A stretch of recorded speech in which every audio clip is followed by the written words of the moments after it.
안녕하십니까, 유튜브 미션입니다. 오늘 또 이렇게 예전에 했던 컨셉으로 다시 한번 또 이렇게 찾아뵙는 또 그런 또 영상이 됐네요. 예.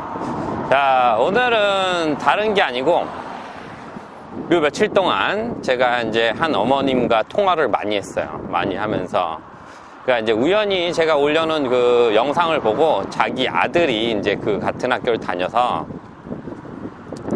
이제 이 어머니 궁금했던 거지. 궁금해서 이제 모든 걸 이제 좀 확인을 한번 해보고자 이제 저한테 연락을 한 건데, 전 처음에 이제 좀 약간 너무 꼬치꼬치 캐물어서 이제 이게 상대방 유학원에서 나를 이렇게 좀 뭔가 하려고 온 건가 생각을 했는데, 뭐 그러면 어떻고 저떻고 어떻습니까? 저는 뭐 제가 뭐 잘못한 거 없고, 저는 항상 오픈 마인드로 하기 때문에 뭐 1년에 얼마 들어가냐, 그 학교 학비는 뭐 얼마냐, 학생이 대략 얼마 쓰냐 물어보는데, 이게 나를 누가 유학원이 감시하러 전화한 건데 뭐 저야 다 저는 다 보내드린 이유가 제가 솔직히 학생 돈을 잘 컨트롤하지 않습니다. 이제 엄마들이 볼 수 있게 다 해놓고, 계좌를 엄마들이 한국에서 다 볼 수가 있습니다. 그래서 그렇게 해놓고 같이 가계부 써가면서 이게 컨트롤하기 때문에, 저는 일불에 의심받는 거 굉장히 싫어하거든. 일불에 의심받는 거는 별로 좋지 않습니다. 예. 좀 큰 거에 한 몇 천만 불 정도는 좀 욕심이 나는데, 1불, 2불에는 좀 그래요. 그래서 제가 그런 걸 없애고자 제가 이제 그렇게 많이 해놓는데, 며칠 전에 엄마가 와서 연락을 막 하는데 약간 좀 이게 말하는 수가 이게 좀 뭔가 좀 약간 이상한 거야. 그래가지고 이제 전화 몇 번 오더니 이제 속내를 얘기하는데, 이제 너무 믿었던 거지. 이 엄마가 어떤 그 가디언 하나를 너무 믿어서 이제 다 했는데, 이제는 이 엄마가 이제 너무 많이 돈이 들어가니까, 처음엔 안 그랬는데 너무 많이 들어가니까 이제 좀 자기랑 뭐 잘못, 이제 와서 좀 의심을 하게 된 거지. 그러면서 이제 확실하게 좀 알고서 이제 얘기를 해야 되지 않나 싶어서, 이제 이래저래 하다가 제가 이제 유튜브에 나오니까 연락을 해서 확인을 했던 거예요. 자기네 애와 이제 제가 데리고 있던 애들 제가 다 지우고, 이름 다 지우고, 이제 내역서 1년 동안 가계부 제가 다 해서 보내줬죠. 그랬더니 이 엄마가 보는 순간 이제 전화를 좀 끊고, 자기가 생각을 하고 싶다 그러더라고. 그래서 그냥 아무렇게 하셔라 했는데, 이제 연락이 온 거예요. 그 다음날 연락이 왔는데, 이제 사실인 즉슨 이제 되게 믿었던 사람이고, 초반에는 이렇게까지 안 들어갔는데 이제 어느 순간부터 많이 들어가고, 작년에 자기가 체크해보니까 명당 그냥 한 7천만 원 정도가 7천에서 8천만 원 정도가 들어갔다. 그러면은 둘을 보는데, 이건 자기가 저도 감당이 안 돼서 그만두려고 했더니 6개월만 이렇게 해서 지금 6개월씩 학비를 내고 있다는데, 저는 제가 항상 말씀드리자면 한 고등학생 한 명 유학 보내는데 1년에 유학비가 그냥 뭐 이래저래 다 뭐 톱해서 한 4,500만 원 정도 예상하라고 해요. 좀 작게 되면 4천만 원인데 그냥 넉넉하게 잡자. 4,500 정도. 맥스가 5천까지. 애들에 따라 좀 더 쓰는 애도 있으니까. 뭐 비즈니스 타면 좀 더 들어가겠지. 근데 4,500 정도면 웬만하면 다 맞아 들어갑니다. 그러니까 이 엄마가 놀라는 거지.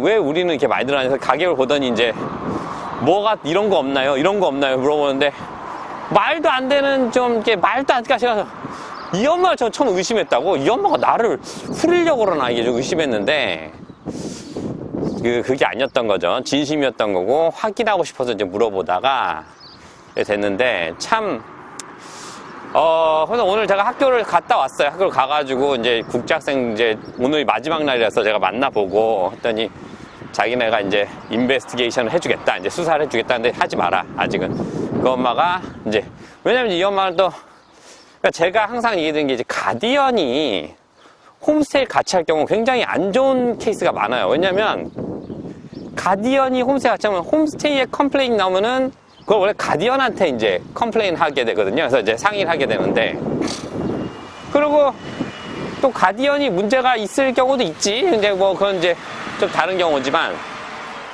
일단은 홈스테이 문제 있을 경우 가디언이 홈스테이 주인이면은 얘기를 잘 못합니다. 왜냐면 가디언이 홈스테이 주인이니까 누구한테 얘기하냐고. 그래서 저는 홈스테이 안 한 지가 꽤 됐어요. 예전에 저는 이제 그러니까 컴플레인보다 이제 잘 적응 못하는 애들 데리고 와가지고 한 몇 달 또 데리고 있다가 이제 그 다른 홈스테이를 보내고 했죠. 그런 애들만 데리고 있었지, 제가 직접적으로 데리고 있지 않았어요. 왜? 이게 제가 이걸 마음에 걸려서, 제가 홈스테이 하면 이게 누구한테도 컴플레인을 못 하니까. 그래서 이제 그렇게 했었는데, 근데 뭐, 개 중에는 이제 그게 또 편하지 않냐, 원스톱 서비스를 가지고 하시는 분들도 있는데, 저는 개인적으로 추천하지 않습니다. 홈스테이와 가디언은 분리돼야 된다. 예, 저는 그렇게 권하는 바고, 그랬었어요. 그래서 이제, 오늘 학교 왔는데, 이제 그 어머님이 절대로 얘기하지 말아달라고, 저 얘기하지 말고 신신당부를 했고, 제가 이름도 저도 이름도 모른다. 그냥 이렇게 의뢰가 들어온 거라, 학교와 상의를 하고자, 이제, 학교에서 도와주겠다.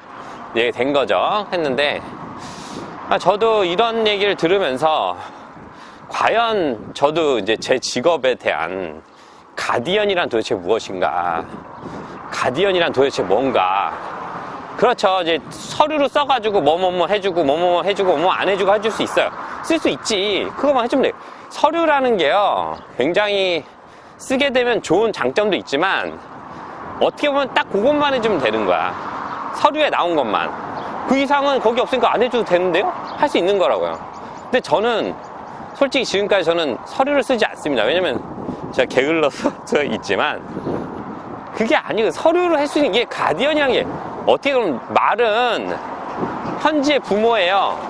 그럼 부모가 자식 간에 서류 써놓고 우리가 그것대로 따라가라? 그건 아니거든. 그러니까 저는 제가 그냥 할 수 있는 만큼 해주고 그냥 애들과 그냥 유대관계 좋게 쌓아놓고 그게 가디언 아닐까? 저는 그런 생각 들었는데 그리고 부모님 연락 오면 사실대로 얘기해주고 거짓말할 필요도 없고 근데 이게 꼭 뭐가 되면 이게 홈스테이랑 뭐 많이 엮이면 사심이 들어가요. 엄마들은 한국의 사람들 엄마들이 바보 같거든. 왜냐면 자식을 담보로 잡고 있으니까.